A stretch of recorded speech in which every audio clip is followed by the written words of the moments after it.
welcome to episode 34, Sweetness of Scar Bears. I'm chrisdtgordon. It is fantastically awesome that you are here today. Nate Barron and Britton Barron, making the impossible possible, making me look and sound better than I have any right of doing. If you want them to work their magic on you and your creative projects, you can find them at Nate Barron. And speaking of creative projects, I am so excited that I am going to be featured in a book.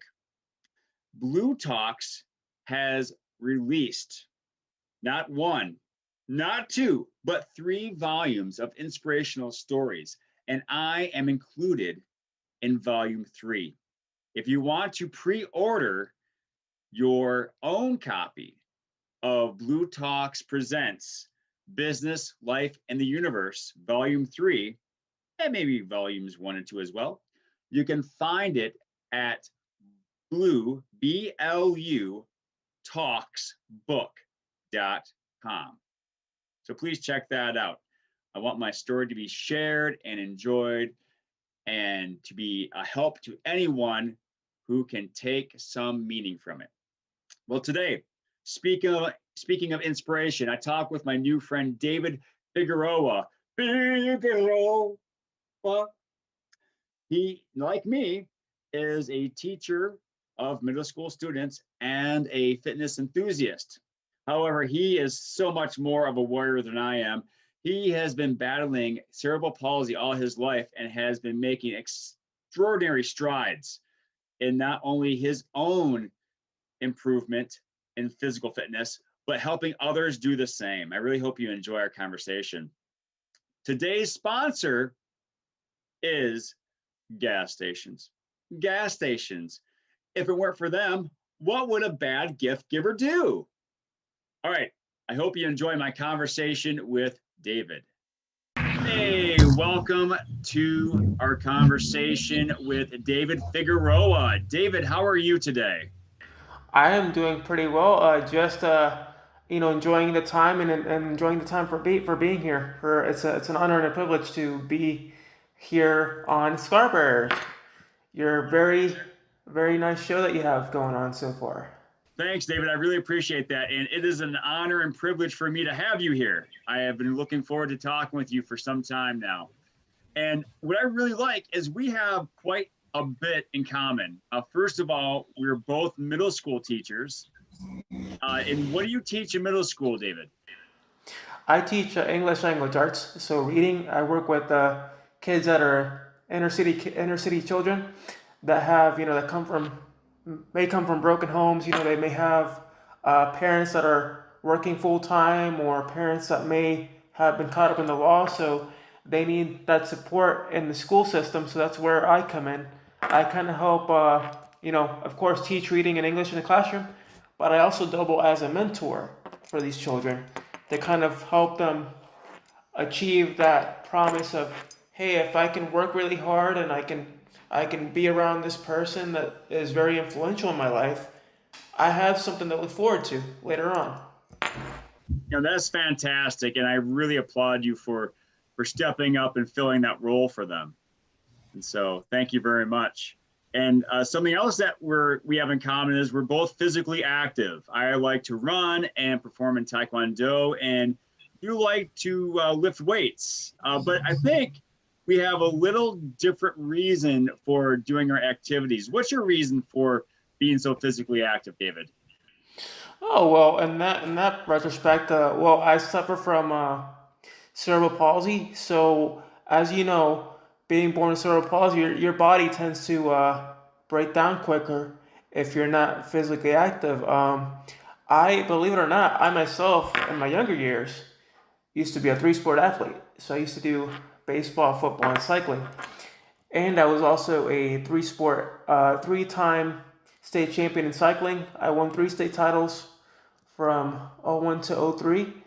And the reason I got into fitness or exercise for that matter was because my doctors, of course, they said if I didn't change my sedentary lifestyle, which when I was younger I didn't really exercise, I didn't really think about the damage, the long-term damage I would, of course, obtain by not exercising for years. When they mentioned it to me that I had to really change, and I told myself either I'd end up back in the chair or I had to do something to better myself, physically and be able to perform better in the long term. Because as I know it, CP, it doesn't go away. The only way you can manage it is by exercise, by being active and by staying active. So that's kind of why I kind of got into exercising. I gotcha. So before I do want to talk about that sedentary um, session or period in your life, but I do want to get back to that cycling. You said you were a three-time state champion. Oh yes, I was. I did the Special Olympics in Florida for that period of time. I competed there for 3 out of the 4 years. I won the state championship. One of the years, I actually competed with a sprained knee because with my condition, I actually had double jointed, so my knee would consistently pop in and out without me knowing. I wasn't in pain or anything, but it was actually pretty spectacular to see. Like people would ask like why my knee would pop out, but it was because of the disability and the surgeries that I've had that caused it to happen. Okay. Now, what distance? I mean, what kind of distances are we talking about? You're cycling here. So I would do 5K. So it'd be twice around the track, or twice around like a road course kind of. They would have it set up in the championships. So do it twice. Okay. And so, what's your fastest time doing that race? If I can remember, it would be about 2 minutes and 30 seconds. Wait, you did a lap in 2 minutes and 30 seconds. That no total 2 minutes and 30 seconds. But the lap I did it in about a minute and 15. And that's a 5K? That would be on the track, going around twice. Okay. Oh, that's flying. Very cool. And what kind of bike do you use for that? I used to use a Trek, so the Trek racing bikes with the really thin tires. And what I would do with the bike was, my dad, both my parents used to kind of help me, get the practices and competitions. He figured out a way to take the chair at the time that I had. I used to have a wheelchair, and the footrest that you have. He used to take those footrests and he modified it. So he put screws on the footrest onto where you used to pedal the bike on the pedals of the bike. So when he did that, it allowed me to kind of strap in my feet onto the bike and then be able to pedal using my own power. Not only that, but we took the scooters, the wheels for the scooters. He made the rails. He actually put screws on the bike itself, and he made the scooter wheels kind of like assisted training wheels because my balance, as you know, with CP isn't that good. So by doing that, I made a racing bike into kind of an adaptive racing bike. Wow, that's really cool. It's very ingenious. Now, were they obviously, if they allowed you to use that to race, it was okay to modify the bikes in those ways for the Special Olympics? Yes, it was. I never got into any issues with it at all. Like they didn't say anything about modifying or whether it was wrong or not. Because as I feel as you asked that, it brings me back to Oscar Pistorius, which I don't know if you know him, but he used to be a blade runner for the Paralympics, Yes, yes. and he used to always get I guess criticism for competing with blades because he would outrun his competition, which was able-bodied at the time. So I competed there for 4 years. I then took a brief hiatus, and then there was talk about me coming back to possibly compete in the Paralympics, which they were scouting me because I was that good at the time. But my body over the years was kind of was went through wear and tear. Competing in three different sports, my body was just like ravaged, and I couldn't compete anymore. So I chose what they were offering me a sponsorship contract with a lot of different sponsors and money and and an actual professional training facility. But I told myself, what good is competing when your body is ravaged, but you have your mind and you can still influence others, not just competing, but being a professional speaker or being a teacher. So I said, I'll just retire, and maybe in a few years, if I feel good enough, I can go back into it. Well, that's great. No, I was wondering now, going back to the area in your life when you said you were sedentary. Was that before or after the uh, the time where they're asking you to come back? That was before. So during the time during when I had come back, I was still, active. I was pretty much in the best shape of my life. I was injury free. I was very, very strong. I could still, hold my own. And it's always good to step back and to reflect how you are physically and to take that break. Because sometimes being an athlete, I know we both have this in common. It can take a toll on you mentally and physically because you're always thinking about your competition. You're always thinking about how to improve. You're always thinking about in what way can I strategize to beat my competition or to do better. And it's hard. It's difficult. So yeah, that mental block can sometimes be a struggle. And so, what really got you back into the game? What helped you get out of that? Well, I originally missed it. I missed being able to compete. That thrill of being able to entertain the audiences and just my love and passion for the sport. I always have love and passion for the sport, and I feel like it was a way to show people, hey, I may have CP and I may suffer from this disability, but I have the edge and the hunger of anybody that would like to compete. Any athlete. It shouldn't stop you from achieving success. So that's kind of the main reason why I got back into it. Well, that's I know I see you on Instagram now and on Facebook, and so yeah, I can definitely tell you're back into it. What helped you make the switch from cycling to weightlifting? I know you said that a lot of it was that wear and tear, but what was it about weightlifting that really spoke to you? I really when I first started, I just had to figure out a way to stay in shape and to better myself. And when I first started, I wasn't really too keen on going to the gym because it was so exhausting. Just to go there and do the routines and um, just getting through it was just completely difficult. But then over time, I started seeing results, little by little of my movement, how I walked, my strength, in general of lifting, whether it be like a backpack or like, a garbage bag or any small item in the house that I can lift before or do a certain movement, I started seeing improvement.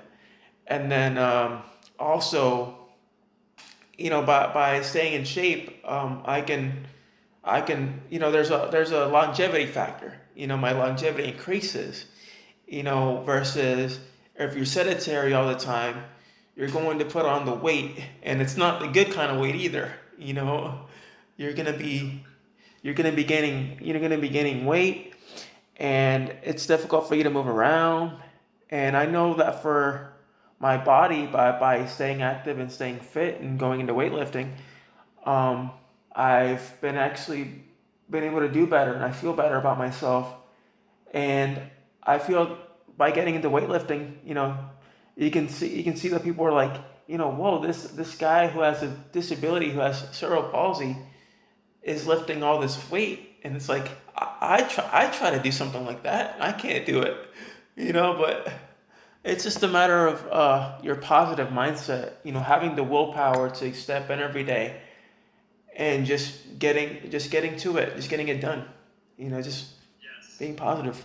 I think that is so important for people to know that it doesn't matter what you have going for you or against you, that it's all up here. It's all what you believe. And so Exactly. now that you've entered the weightlifting realm, what have you accomplished there? Well, I've definitely felt an increase in my power. When I used to do cycling, it used to be about a lot about cardio and running. But as you know, as you get older, your body is not the same.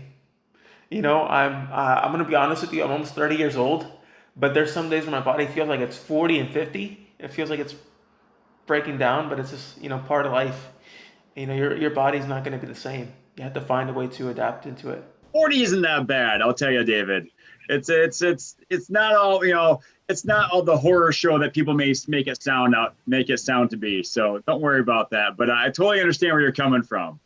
Yeah, and I have also learned to manage, I guess, how much I can do. It teaches you limitations. How much you can how much you can lift, how much you can do. Because at the end of the day, it's not about quantity and how much you can do. It's about how well you can do it. Because a lot of people think, oh, I want to go into weightlifting. Weightlifting's all about increasing your weight and doing all this weight and doing it as fast as you can and seeing results quickly. Well, I hate to break it to them, but it's not that's not all the case, and it's not all what it's lived up to be. It's about taking your time. It may take a month, it may take years, but if you learn how to do it properly and safely, you can get the results you want. Yes, and I think a lot of people they disregard how much importance should be put upon form, because your body is a machine when it comes down to it. And if the machine is out of alignment, that affects almost everything else depending on what you're doing. Yeah, I mean it's. I know I've had my fair share of injuries, whether through when I used to do sports or even weightlifting. Just before COVID, I was actually dealing with a lot of injuries from lifting and just from because I travel to work every day, so it was it put a toll on my body. So um, the last injury I suffered was a lower back injury, and it took me out for about good 4 weeks, good month and a half, and I couldn't lift. And doctor said just to take it easy, um, because I was lifting way too much weight. And I learned my lesson to just slow down. Don't worry about the amount of weight you're lifting, but worry about your form. So I took it upon myself to invest in a weightlifting belt and use it every time I would lift, and it helps a lot. Yep, it's smart. It's yeah, like you said, when you get older, you have to take those other precautions, and so yeah, I think that's really good. I mean, I think also it's good that you're showing people that it's okay that if you need that extra tool, to get the job done. What matters in the long run is that you do it safely and you do it, as you said, to the greatest quality that you can. Exactly. I couldn't agree more. Well, you have to practice self-care. Take care of yourself. That if you don't feel good one day, you don't have to go to the gym. You can just take it easy. And a lot of people think that results come from going into the gym every day, uh, every time of the hour. But in reality, you get results when you're resting after every workout you do. Sleep is important. Diet is important. Sleep, diet, and your mental fitness are essentially 90% of the workout. 10% is physical. If you have your diet, your mentality, and everything else down, you'll see those results. That's important to hear. So thank you for sharing that, David. So I know that you have your Facebook page and your Instagram account. What is your overall goal with those social media outlets? What do you want to do? Well, my overall goal with those pages is to hopefully bring about influence to people, be an influencer, show people that regardless of any disability you have, you can achieve any goal that's in front of you. Um, that it's not the end. It's not the end of the world just because you have a physical disability, a mental disability, an invisible disability, which people tend to discredit. There's a lot of people with invisible disabilities out there that are trying to achieve goals. And I want to show that there is no limit to what you can do, regardless of any disability you might have. Um, that it's not difficult to achieve, and it's not impossible. You can do it. So that's kind of why I chose to do those uh, social media outlets, and kind of why I got into it. If I might go into detail, for years I spent time kind of dabbling into it.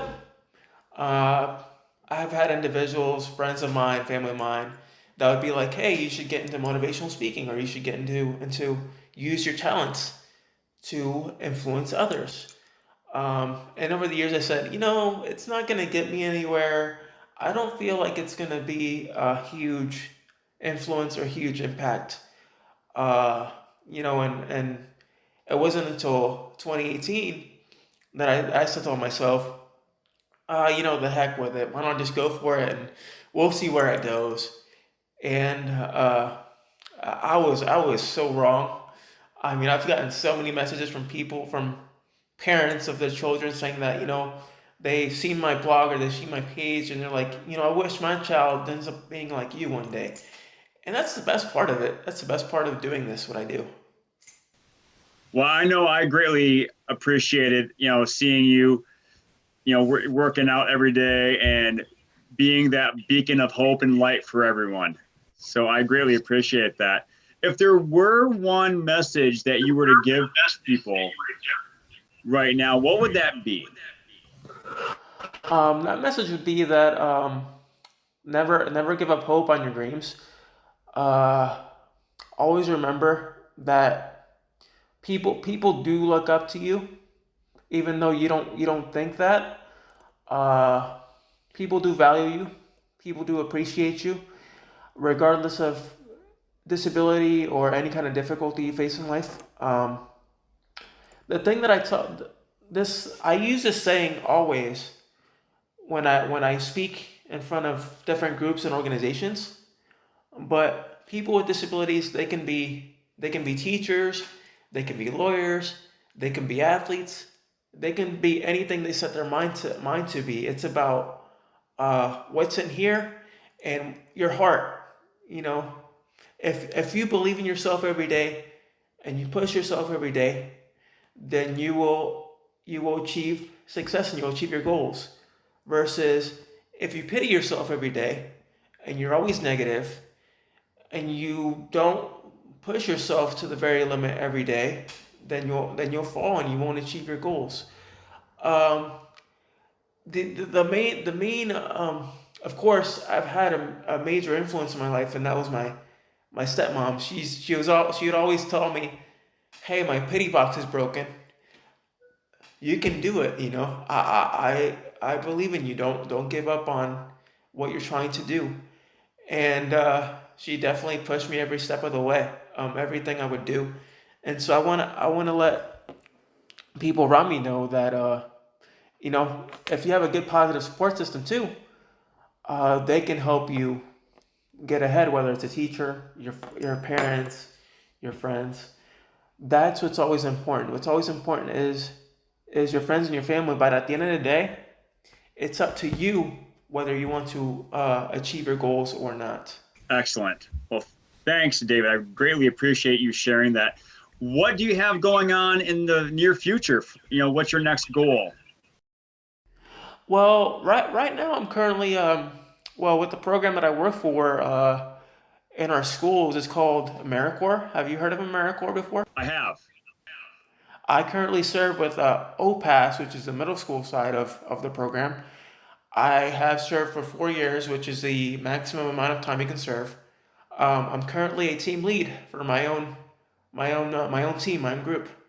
So I've done that for 3 years. I was the member of the year in 2019, and hopefully my main goal, the reason I kind of got into public speaking, was because of this program. This program helped me jumpstart the what I'm doing now, and after my 4 years is done, hopefully I can go into this possibly full time. I know it's difficult because it's considered self-employment. So hopefully that's the case. It's about seeing where the time goes after I finish the program, and we'll go from there. Excellent. Well, the best of luck in your endeavors, David. And finally, my last question that my audience loves to hear the answer to: what is your favorite dinosaur? Oh, my favorite dinosaur is a T-Rex because they're go-getters. They go after everything they want. And I feel like I I can relate to a T-Rex because I'm always a go-getter and a risk taker, and I always want to achieve. I always want to go after what I want. Whether it's accomplishing that goal of inspiring people, or being fit, or getting back into competition. It's always about being hungry and staying humble, and just thanking the people that got you there every day. Well, that's a good dinosaur to emulate. The T-Rex, I agree. All right, David. Well, thank you very much for your time. I greatly appreciate the conversation, and please have a great day. Hey, I hope you enjoyed my conversation with David. If you want to reach out to him, you can find him at his website, linktr.ee/David SCP Fitness 65, kind of like Thunderkiss 65. I wonder if he's old enough to enjoy that joke. You can also find him on Instagram at David SCP Fitness. He's on YouTube at David SCP Fitness.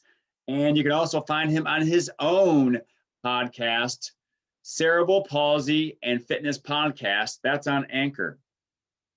Again, please check out bluetalksbook.com to pre-order your own edition of Blue Talks Presents Business, Life, and the Universe, Volume 3, to find my inspirational story and a few others as well. And if you want to get a good deal, you can also purchase volumes 1 and 2 at a discounted rate.